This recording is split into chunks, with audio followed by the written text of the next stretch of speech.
Recently, the Philippine Statistics Authority released a list of the most causes of mortality. And this survey was done from January to June of 2021. And obviously, this was part still of the pandemic. The usual diseases that would be the top cause of mortality. The first one, of course, is ischemic heart diseases. The heart is always a problem, number one problem everywhere, even in the US. The second one is, of course, the cerebrovascular diseases, the strokes and all of that. And then the third one, neoplasms, okay, tumors. And cancers, you can have that. And the fourth, diabetes. Everywhere diabetes is top 5 always, no, wherever. But in the Philippines, it's number 4. And this time around, the fifth is COVID. Would you believe?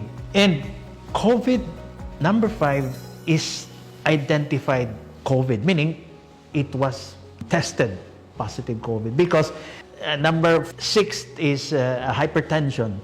Numbers, again, 7 is pneumonia. But pneumonias, obviously, during this 2021-2020 COVID yan, no?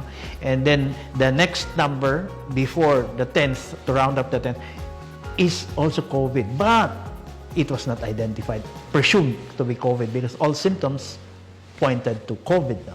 So obviously, the challenges, health challenges that I mentioned, no, very much prevalent in the Philippines that caused deaths. Nakakalungkot, no? And it's really saddening, lamentable that these are preventable.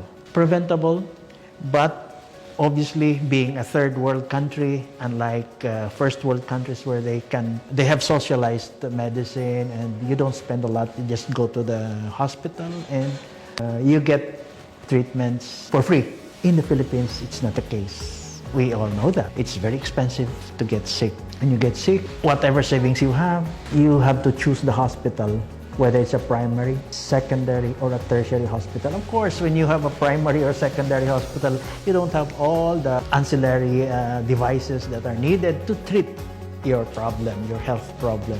And this is where the problem lies. Being a third world country, income is not as high as others.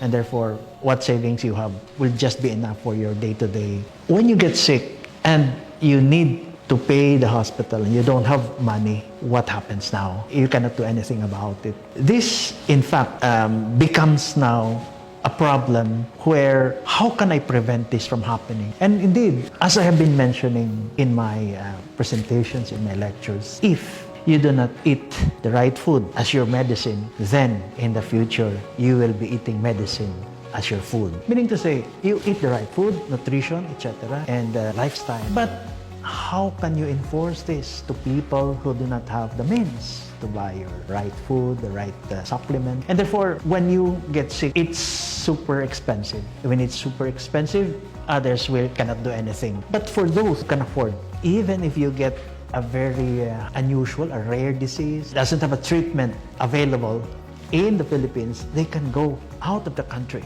travel, spend for their transportation, spend for where they're going to stay in Europe, and even undergo the rarest treatments, stem cell therapy, which are available in Europe. In Asia, it is available, but only in first world countries like in Korea. When you do this, they come back and they are able to extend their lives, give more quality to the years that they have left.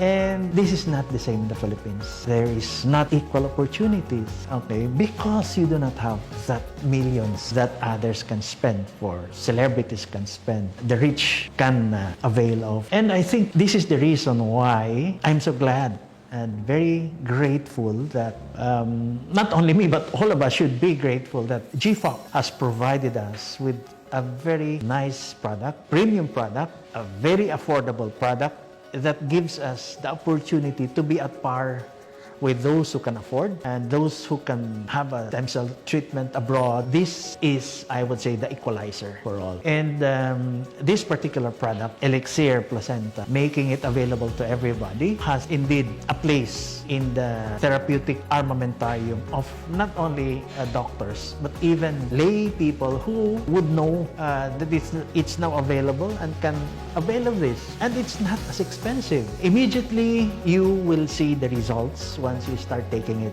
We hope that the causes of the top mortality cases in the Philippines will not be as prevalent as what we have last year.